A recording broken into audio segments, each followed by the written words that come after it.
जब गुट निरपेक्षता की बात आती है तो उसके लिए भी हमेशा भारत को याद किया जाता है। उस काल में जब शीत युद्ध अपनी पराकाष्ठा पर था, उस काल में जब विश्व राजनीति में खलबली मची हुई थी, उस काल में जब बहुत सारे नए राष्ट्र उदित हुए, स्वतंत्र हुए, उस काल में जब द्वितीय विश्व युद्ध के बाद के विश्व के पुनर्निर्माण का दौर चला, ऐसे समय में भारत के द्वारा एक ऐसी नीति का अपनाया जाना जिसे गुट निरपेक्षता कहते हैं, एक बहुत बड़ी घटना थी। तो अब हम पढ़ेंगे गुट निरपेक्ष आंदोलन में भारत की भूमिका पहला और उसका औचित्य। कितना उचित है गुट निरपेक्षता का रास्ता अपनाना, भारत के लिए कितना उचित था, इस पर भी हम बात करेंगे। गुट निरपेक्ष आंदोलन का उदय,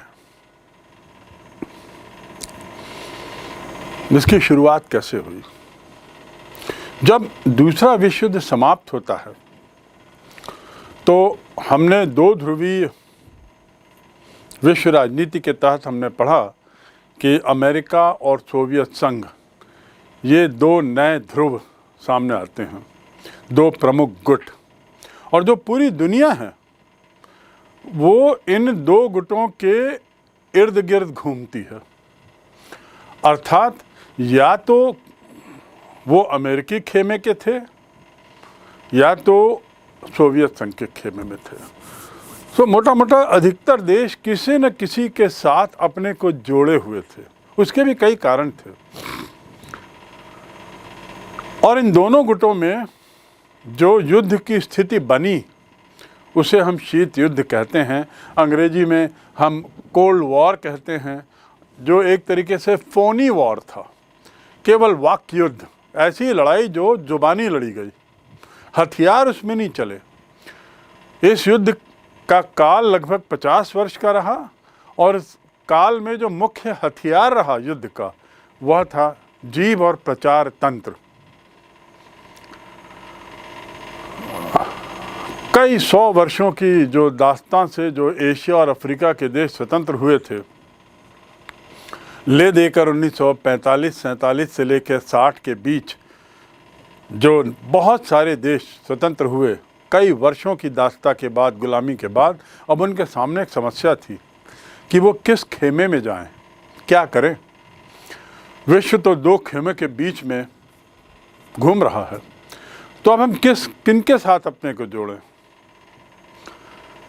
क्या अमेरिका के साथ या सोवियत संघ के साथ?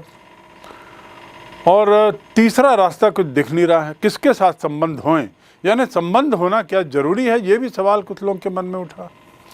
और यदि हम इनमें से किसी एक के साथ जुड़ते हैं तो कहीं ये नई तरीके की दास्तां ना शुरू हो जाए, नई तरीके की गुलामी ना प्रारंभ हो जाए। और यही नई तरीके की गुलामी से तात्पर्य है नव उपनिवेशवाद, नियो कॉलोनियलिज्म, जिसका जिक्र मैंने अभी कुछ देर पहले किया, जिसमें आपको उस गुट में मात्र उस ध्रुवीय तारे का पिछलग्गू होकर रहना पड़ेगा। अपनी सार्वभौमिकता आप खो बैठोगे, एक तरीके से उनकी हाँ में हाँ मिलाने का ही काम आपको करना होगा, भले ही वह बात आपके हित में हो या ना हो। तो ये एक बहुत बड़ी समस्या इन नवोदित राष्ट्रों के सामने थी, जिनकी संख्या बहुत बड़ी थी, और मूलतः ये सब देश एशिया और अफ्रीका के थे। तो एक डर तो ये था कि फिर से हम गुलामी के शिकार ना हो जाएं,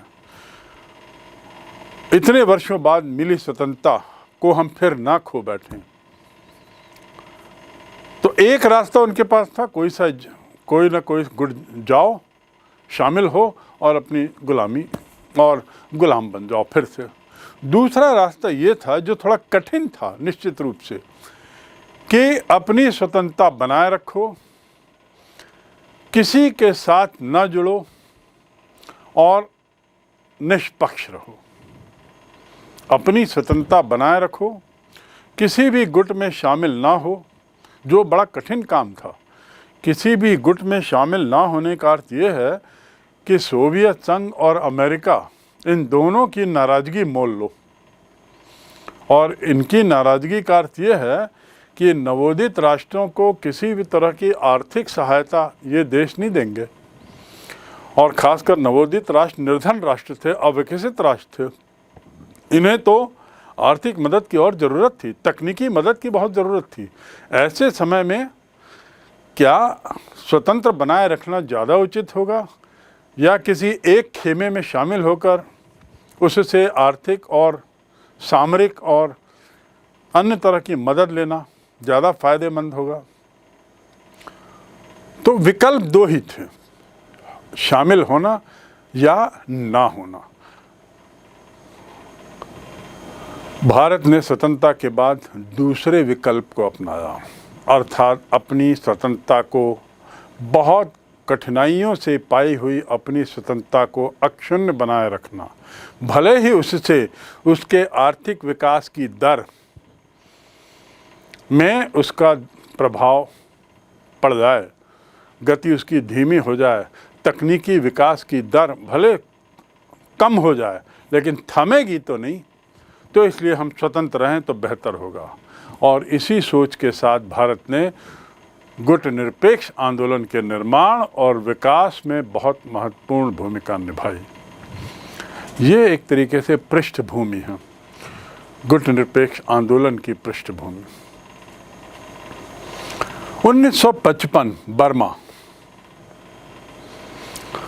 1955 में बर्मा यानी म्यांमार जिसे कहते हैं, बर्मा, श्रीलंका, भारत, इंडोनेशिया और पाकिस्तान भी शामिल था। उसने बांडुंग में, जो इंडोनेशिया में है, एक सम्मेलन बुलाया, और जैसा मैंने पहले बताया, इस सम्मेलन में 29 देशों ने भाग लिया। एक प्रकार से इस सम्मेलन में गुट निरपेक्ष आंदोलन की जो नींव रखी गई, गुट निरपेक्ष आंदोलन का बीजारोपण इसी सम्मेलन से हुआ। इस सम्मेलन की सफलता और इस सम्मेलन में दिखाई गई अफ्रो एशियन राष्ट्रों की एकता के कारण के परिणाम स्वरूप, उसकी सफलता से उत्साहित होकर भारत से पंडित जवाहरलाल नेहरू, गमाल अब्दुल नासिर इजिप्ट, मिस्र और यूगोस्लाविया के मार्शल टीटो, गुस्ताव टीटो, इन्होंने ब्रियोगी आइलैंड, इसमें एक बेलग्रेड, ब्रियोगी आइलैंड में 1956 में इकट्ठे होते हैं और इस बात पर जोर देते हैं कि ऐसे देशों का एक गुट बनाया जाए जो गुट निरपेक्षता में विश्वास करता हो। ऐसे देशों का एक तीसरा गुट बनाया जाए। पहला गुट तो हो गया अमेरिकी खेमा, दूसरा गुट हो गया सोवियत खेमा, अब एक तीसरा गुट बनाने की आवश्यकता पर इन्होंने बल दिया। पर यह गुट कैसा रहेगा? जो निष्पक्ष रहेगा, जो गुट निरपेक्षता में विश्वास करेगा। इन्हें संगठित किया जाए, ऐसे देशों को एक प्लेटफॉर्म दिया जाए ताकि अपनी कॉमन समस्याओं को आपसी विचार विमर्श करके ये उन समस्याओं का निराकरण कर सकें, हल कर सकें, एक एकता का परिचायक बन सकें। नवोदित राष्ट्रों की भी एकता इससे परिलक्षित होगी। ये 1956 में ये 3 देशों के नेता मिलते हैं और फिर सतत रूप से प्रयास के बाद 1961 में बेलग्रेड, जो तत्कालीन यूगोस्लाविया की राजधानी होता था, आज यूगोस्लाविया भी अस्तित्व में नहीं है, वो कई देशों में बंट चुका है। लेकिन उस समय जब यूगोस्लाविया एक देश था, वहाँ बेलग्रेड में पहले गुट निरपेक्ष सम्मेलन का आयोजन किया गया। पहला गुट निरपेक्ष आंदोलन सम्मेलन वहाँ आयोजित किया गया और इसमें 25 देशों ने भाग लिया। इस प्रकार 25 देशों के साथ पहले सम्मेलन से एक आधिकारिक रूप से गुट निरपेक्ष आंदोलन की शुरुआत होती है। जैसा मैंने बताया, भारत से पंडित जवाहरलाल नेहरू थे, बर्मा से ऊ नू थे, इंडोनेशिया के सुकर्णो, मिस्र के नासिर और युगोस्लाविया के टीटो, इन्होंने गुटनिरपेक्षता के विचारों के प्रसार में बहुत अहम भूमिका निभाई। गुटनिरपेक्षता की नीति को बढ़ाने में इन 5 लोगों का अहम योगदान है। 1961 से आज तक गुटनिरपेक्ष सम्मेलन के लगातार शिखर सम्मेलन हो चुके हैं और इन सम्मेलनों में भारत की भूमिका बहुत महत्वपूर्ण रही है। गुटनिरपेक्ष आंदोलन की महत्ता की यदि बात करें, गुटनिरपेक्ष आंदोलन कितना महत्वपूर्ण रहा है यदि इसकी हम बात करें, तो जहां पहले सम्मेलन में 25 देश शामिल थे, वहीं बाद के सम्मेलनों में 120 देश शामिल हुए। 120, 25 से 120 यानी 5 गुना वृद्धि इसकी सदस्यता में हुई। विश्व के 192 देश आधिकारिक स्तर पर माने जाते हैं जो संयुक्त राष्ट्र संघ के सदस्य हैं। उनमें से लगभग 120 देश गुटनिरपेक्ष सम्मेलन के सदस्य बने, आंदोलन से जुड़े। ये स्वयं में बताता है कि गुटनिरपेक्षता एक कितनी विशाल नीति थी और करीब 120 देशों की विदेश नीति का एक अभिन्न अंग बन चुकी थी। और इसके प्रणेता भारत के प्रधानमंत्री पंडित जवाहरलाल नेहरू थे। गुटनिरपेक्षता क्या है? गुटनिरपेक्षता के क्या अर्थ हैं? गुटनिरपेक्षता से हम आप क्या समझते हैं? यदि इसे संक्षिप्त में कहा जाए तो गुटनिरपेक्षता का अभिप्राय किसी भी महाशक्ति के प्रभाव या नियंत्रण में ना होकर, किसी भी महाशक्ति के प्रभाव या नियंत्रण में ना होना, और दूसरा अंतर्राष्ट्रीय प्रश्नों पर गुण दोषों के आधार पर निर्णय लेना। ये 2 बिंदु गुटनिरपेक्षता के बड़े महत्वपूर्ण हैं। किसी भी गुट में ना होना, उसके प्रभाव में या नियंत्रण में, और दूसरा अंतर्राष्ट्रीय मामलों में स्वतंत्र निर्णय लेने की स्वतंत्रता, गुण दोष के आधार पर, अपने हित के आधार पर निर्णय लेने की स्वतंत्रता। जब गुटनिरपेक्षता की बात होती है कि गुटनिरपेक्षता का अर्थ क्या है, तो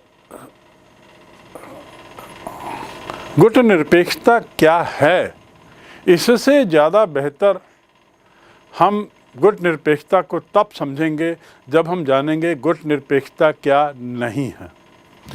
क्योंकि गुटनिरपेक्षता को लेकर इसके आलोचक जो हैं वो कई तरह की टिप्पणियां करते हैं और कई ऐसी बातें कहते हैं जो शायद उचित नहीं हैं, निश्चित रूप से उचित नहीं हैं। जैसा मैंने कहा, गुण दोष के आधार पर निर्णय लेने की स्वतंत्रता, इसका अर्थ ये नहीं कि हम गुटनिरपेक्ष हैं मतलब हम तटस्थ हैं, मतलब हम विश्व में कुछ घटना हो रही है तो उसकी अनदेखी कर रहे हैं क्योंकि उससे हमारा कोई ताल्लुकात नहीं है। ऐसा अर्थ इसका नहीं है। गुटनिरपेक्षता कोई निष्क्रिय सिद्धांत नहीं है, निष्क्रियता नहीं रहती गुटनिरपेक्षता में। बहुत से लोगों का यही कहना है, चुपचाप बैठकर किसी घटना को देखते रहना गुटनिरपेक्षता नहीं है। अमेरिका के खेमे में कुछ ऐसी बातें हो रही हैं जो उचित नहीं हैं, सोवियत संघ के खेमे में कुछ ऐसी बातें हो रही हों जो उचित ना हो, तो हम उससे दूरी बनाए रखें, तटस्थ रहें और अनदेखी करें, ये गुटनिरपेक्षता नहीं है। ये निष्क्रियता, ऐसी निष्क्रियता गुटनिरपेक्षता का हिस्सा नहीं है। दूसरे शब्दों में, गुटनिरपेक्ष रहते हुए भी एक देश अंतर्राष्ट्रीय मंच पर सक्रिय भूमिका निभा सकता है। गुटनिरपेक्ष रहते हुए भी अंतर्राष्ट्रीय मंच पर विभिन्न अंतर्राष्ट्रीय घटनाओं के मद्देनज़र वो अपनी बात आवाज़ रख सकता है, और भारत ने ऐसा ही किया है। रहा तो गुट निरपेक्ष, लेकिन घटनाओं के गुण दोषों को देखते हुए उसने अपनी बात हमेशा रखी है, और ऐसा करते हुए वह सक्रिय रहा है। यही गुट निरपेक्षता की स्पष्ट परिभाषा है। गुट निरपेक्ष आंदोलन की परिभाषा हमने समझी, और ये स्पष्ट किया कि ये निष्क्रियता नहीं है। ये स्पष्ट किया कि ये स्वतंत्रता, सार्वभौमिकता को अक्षुण्ण बनाए रखकर अपनी आवाज़ बुलंद करने की नीति का हिस्सा है, अपनी आवाज़ बुलंद बनाए रखने की नीति का हिस्सा। तो अब हम चलें कि जो आंदोलन जिसकी नींव 1955 में रखी गई, फिर 1961 में जिसने प्रथम सम्मेलन का रूप लिया, उसका ढांचा क्या था। गुट निरपेक्षता को परिभाषित करते हुए जैनसन ने तो बहुत सरल परिभाषा दी है, और उसमें कहा है कि स्वतंत्र विदेश नीति के क्रियान्वयन की प्रक्रिया ही गुट निरपेक्षता है। स्वतंत्र विदेश नीति के क्रियान्वयन की प्रक्रिया ही गुट निरपेक्षता है। पंडित जवाहरलाल नेहरू बार बार इस बात को कहते थे कि गुट निरपेक्षता का अर्थ नकारात्मक या तटस्थता न मानी जाए। कतई ये न माना जाए कि तटस्थ नीति का अनुसरण गुट निरपेक्षता का अंग है, बल्कि ये एक सकारात्मक नीति है, एक पॉजिटिव सोच है। अर्थात भारत उन सभी बातों का समर्थन करेगा जिन्हें वह उचित समझता हो, और उन सब बातों का विरोध करेगा जिन्हें वह अनुचित समझता हो। परंतु मूलतः हम ऐसे गठबंधनों से दूर रहेंगे जो हमें संघर्ष की ओर ले जाते हैं। अर्थात हम अपने हित में जो उचित समझें उसका समर्थन करेंगे, या अपने हित में जो हम उचित समझें उसके लिए हम निर्णय लेने के लिए स्वतंत्र रहेंगे। यदि वो कोई बात हमारे हित में नहीं है तो हम विरोध करेंगे, चाहे वो किसी भी खेमे की बात हो। यदि कोई बात किसी भी खेमे की हमारे हित में है, देश के हित में है, तो हम उसका समर्थन करेंगे। विश्व शांति के हित में है तो हम उसका समर्थन करेंगे। गुट निरपेक्षता को लेकर, जैसा मैंने कहा, बड़ी नकारात्मक विचार रखे कुछ लोगों ने, और उसे एक नकारात्मक नीति बताई। मैंने इस बात को बार बार आपको समझाने की कोशिश की है कि गुट निरपेक्षता क्या नहीं है। ये हमारे लिए समझना ज़्यादा उचित होगा गुट निरपेक्षता के सही मायने को समझने के लिए। तो अब हम थोड़ा देखें और क्या क्या ये नहीं है। गुट निरपेक्षता का अर्थ जिम्मेदारियों से छुटकारा नहीं। ऐसा न समझा जाए कि गुट निरपेक्षता मतलब तटस्थता, विश्व शांति की जिम्मेदारियों से दूरी बनाए रखना, या किसी अन्य तरह की जिम्मेदारियों से दूर रहना। भारत ने हमेशा विश्व के जो पराधीन देश हैं उनकी पैरवी की है। उनके स्वतंत्रता आंदोलन में बड़ा नैतिक समर्थन उनको दिया है, और अपने इस उत्तरदायित्व को उसने बखूबी निभाया है, जिसके तहत इन नवोदित राष्ट्रों को उसने संबल दिया हो। Korea, Indochina, Laos, Vietnam, Congo, Cyprus, Israel और इजिप्ट, यहाँ पे जो भी विवाद हुए, विश्व के देखिए विभिन्न क्षेत्रों में ये विवाद हुए, इन विवादों में भारत ने हमेशा सक्रिय भूमिका निभाई है और सकारात्मक भूमिका निभाई है, यद्यपि वह गुट निरपेक्षता का प्रबल समर्थक रहा है। इसका मतलब ये हुआ कि गुट निरपेक्षता जिम्मेदारियों से मुक्ति नहीं। विश्व शांति की वृद्धि में भारत ने बहुत योगदान दिया है। गुटनिरपेक्षता की नीति को साफ करते हुए पंडित जवाहरलाल नेहरू ने एक पत्र के उत्तर में लिखा था कि हमारी नीति तटस्थता की नहीं वरन शांति और सुरक्षा की और यदि संभव हो तो शांति की नींव रखने में आधारित करने के लिए है। ये पंडित जवाहरलाल नेहरू ने बारंबार स्पष्ट किया। एक अन्य राजनीति शास्त्री गोपाल स्वामी अयंगार, उन्होंने तटस्थता की बात पर कहा था कि तटस्थता की जब तब ये चर्चा करते हैं परंतु हमारी नीति तटस्थता नहीं है। तटस्थता मतलब क्या होता है? तटस्थता मतलब किसी भी घटना से दूर रहते हुए देखते रहना, बस उस पर कोई क्रिया प्रतिक्रिया ना करना, उसे तटस्थता कहते हैं। तो अयंगार जी का कहना है कि हमारी नीति तटस्थता की नहीं है, हम उत्तरदायित्व से नहीं बचना चाहते। यदि हम कुछ नहीं कहते हैं या कुछ नहीं करते हैं तो वो एक निश्चित नीति के आधार पर है, तटस्थता की नीति के आधार पर नहीं। कुछ विशिष्ट परिस्थितियों में हमें यदि पृथक रहना है तो वो हमारी नीति का हिस्सा होगी, और यदि कुछ अन्य परिस्थितियों में हमें कुछ ऐसा निर्णय लेना पड़े जो किसी को पसंद ना हो तो भी वह हमारी नीति का हिस्सा है, क्योंकि वह हमारे हित में है। कुछ मामलों में हमने ऐसा किया भी है और अपने को संकट में भी डाला है।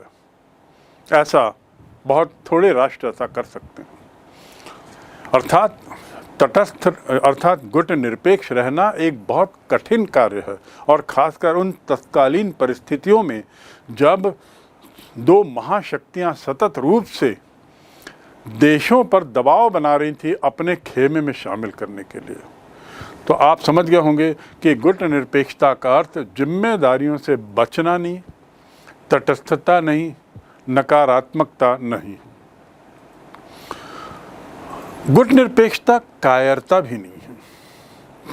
गुट निरपेक्षता कायरता भी नहीं है, बल्कि ये एक तरीके से एक अद्वितीय साहस का परिचायक है, एक शक्ति का परिचायक है। ये शक्तिशाली राष्ट्र, शक्तिशाली व्यक्ति ही अपनी स्वतंत्रता अक्षुण्ण बनाए रखते हुए अपने विचार व्यक्त कर सकता है, अपने हित को ध्यान में रख के। इसी अद्वितीय साहस का परिचय भारत ने कई बार दिया है, जब 1956 में इजराइल, ग्रेट ब्रिटेन और फ्रांस की संयुक्त सेनाओं ने मिलकर इजिप्ट पर आक्रमण किया था। इजराइल, ब्रिटेन और फ्रांस की सेनाओं ने मिलकर जब मिस्र पर आक्रमण किया, उस समय भारत ने इन देशों की, पश्चिमी राष्ट्रों की, अमेरिका के खेमे के राष्ट्रों की कटु आलोचना की थी। ऐसा साहस वही दिखा सकता है जो वास्तव में निष्पक्ष है, वास्तव में जो सकारात्मक है, तटस्थ नहीं हो। इसके बाद भी इजराइल ने जब जब अरब देशों पर आक्रमण किया तो भारत ने इजराइल की निंदा की है। इजराइल की निंदा करते हुए भी भारत पीछे नहीं हटा। इस इजराइल की निंदा को लेकर कई आलोचक कहते हैं कि भारत ने इजराइल के रूप में एक बहुत अच्छा मित्र बनाने का मौका खोया, लेकिन तत्कालीन परिस्थितियों में यदि हम पृष्ठभूमि में जाएं तो ऐसा लगता है कि इस नीति कि भारत ने जो विदेश नीति अपनाई इजराइल और मध्य पूर्व एशिया के देशों के साथ, वह काफ़ी कुछ उचित थी, सही थी। इसी तरह इजिप्ट का जैसा मैंने उदाहरण दिया, इजराइल का उदाहरण दिया थी। यदि हम हंगरी की बात करें जिस पर रूस ने हमला किया, रूस ने हंगरी और चेकोस्लोवाकिया पे जब हमला किया तो भारत ने रूस की आलोचना की। तो एक और जहां उसने पश्चिमी खेमे की आलोचना की, दूसरी ओर उसने सोवियत खेमे की आलोचना करने में भी कोई कमी नहीं बरती, क्योंकि उसने यही उचित समझा, विश्व शांति के लिए ये उचित समझा। हालांकि सोवियत संघ ने कश्मीर मामले में कई बार भारत को मदद की है, कई बार भारत के पक्ष में निषेधाधिकार का उपयोग किया है, और भारत की सहायता की है कश्मीर मामले में। वीटो पावर का उपयोग उसने हमेशा भारत के पक्ष में किया है, लेकिन उसके बावजूद भारत ने सोवियत संघ की आलोचना की है जब उसने हंगरी और चेकोस्लोवाकिया पर हमला किया। कई बार तो भारत ने अमेरिका की भी कटु आलोचना की है। अमेरिका जब तब पाकिस्तान को शस्त्र आदि देता रहा है और अमेरिका को मालूम है कि इन शस्त्रों का उपयोग वह भारत के खिलाफ अमेरिका करता है, पाकिस्तान भारत के खिलाफ करता रहा है। इस बात को लेकर भारत ने अमेरिका को हमेशा चेतावनी दी है, हमेशा उसकी आलोचना की है। दूसरे शब्दों में भारत जो है वह ये स्पष्ट करता है, भारत की नीतियाँ, कि भारत की गुट निरपेक्षता का अर्थ किसी तरह से कायरता से न जोड़ा जाए, बल्कि एक अदम्य साहस का उदाहरण माना जाए, एक अद्वितीय साहस का उदाहरण माना जाए। तो गुट निरपेक्षता कायरता भी नहीं है। तीसरी बात, गुट निरपेक्षता का अर्थ अंतर्राष्ट्रीय राजनीति की उपेक्षा भी नहीं है। गुट निरपेक्षता का अर्थ अंतर्राष्ट्रीय परिस्थितियों की उपेक्षा करना नहीं है, अनदेखा करना नहीं है। यदि भारत चाहता तो वह मिस्र के मामले में चुप रहता, यदि भारत चाहता तो इजराइल के मामले में वो चुप रहता, यदि भारत चाहता तो वो हंगरी चेकोस्लोवाकिया पे सोवियत संघ के हमले के मामले में चुप रहता। और न जाने ऐसे कितने उदाहरण हैं जिसमें भारत ने स्वतंत्र रूप से अपनी आवाज़ मुखर की है। भारत ने कभी भी अपने को अंतर्राष्ट्रीय मुद्दों से अलग नहीं रखा, कभी भी उसने अंतर्राष्ट्रीय परिस्थितियों से अपने को अलग थलग नहीं रखा। यद्यपि भारत किसी भी युद्ध में नहीं पड़ना चाहता था, फिर भी उसे चीन और पाकिस्तान से लड़ाई लड़नी पड़ी। चीन और पाकिस्तान से उसके युद्ध हुए और उस युद्ध का कारण भारत नहीं था, बल्कि पाकिस्तान और चीन के द्वारा किए गए आक्रमण थे। पाकिस्तान ने अक्टूबर 47 में आक्रमण किया, फिर दिसंबर 71 में आक्रमण किया, चीन ने 1962 में आक्रमण किया। इसलिए भारत ने आत्मरक्षा के लिए ये युद्ध लड़े, आक्रमण की प्रतिक्रिया के रूप में अपनी फौज उसने भेजी और ये युद्ध हुए। इसलिए नहीं कि हम युद्ध के प्रति हमारा मोह है। भारत कॉमनवेल्थ और संयुक्त राष्ट्र संघ का सक्रिय सदस्य है, राष्ट्रमंडल और संयुक्त राष्ट्र संघ का सक्रिय सदस्य है। राष्ट्रमंडल के सदस्यता के क्या मायने हैं इसका मैं पूर्व में जिक्र कर चुका हूँ इसी अध्याय में। ये आपको मानना होगा कि भारत यदि गुट निरपेक्ष ही रहा आता और जिसके मायने वो रहते जो इसके आलोचक रखते हैं, तो सक्रियता संयुक्त राष्ट्र संघ के मामले में और राष्ट्रमंडल के मामलों में भारत की सक्रियता नहीं दिखाई देती। पर भारत हमेशा एक सक्रिय सदस्य रहा है, प्रोएक्टिव रहा है और विश्व शांति के लिए उसने कई बार अद्वितीय योगदान दिया है। अफ्रो एशियन देशों, तटस्थ राष्ट्रों, इनके जो भी सम्मेलन होते हैं उसमें भारत भाग लेता है और वहाँ उपनिवेशवाद, साम्राज्यवाद, रंग भेद की नीति, इनके खिलाफ हमेशा आवाज़ उठाता रहा है। एक तटस्थ राष्ट्र ऐसा नहीं कर सकता, एक निष्क्रिय राष्ट्र ऐसा नहीं कर सकता। तो भारत एक सक्रिय राष्ट्र रहा है अंतर्राष्ट्रीय राजनीति में, भारत तटस्थ नहीं रहा है और गुट निरपेक्षता का अर्थ यही है कि अपने हितों को ध्यान में रखते हुए, विश्व शांति को देखते हुए निर्णय लेना, स्वतंत्र निर्णय लेना।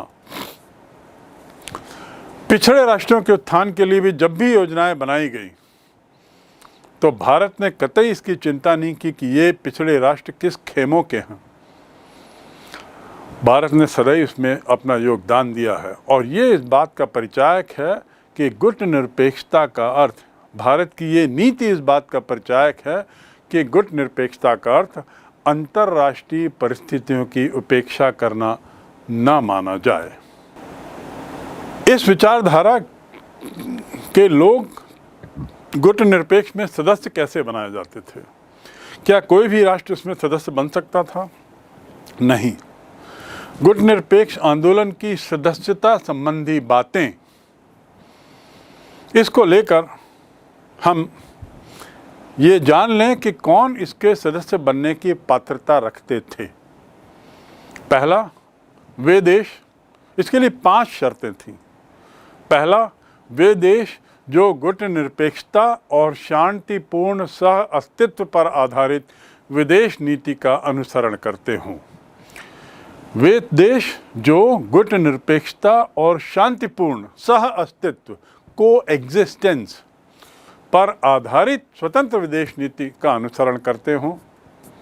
वे देश जो उपनिवेश से स्वतंत्र होने के लिए चलाए जा रहे आंदोलनों का समर्थन करते हों। ये दूसरा, उपनिवेशवाद के खिलाफ जो आंदोलन हो रहे हैं उसका समर्थन करते हों, वे इसमें शामिल हो सकते हैं।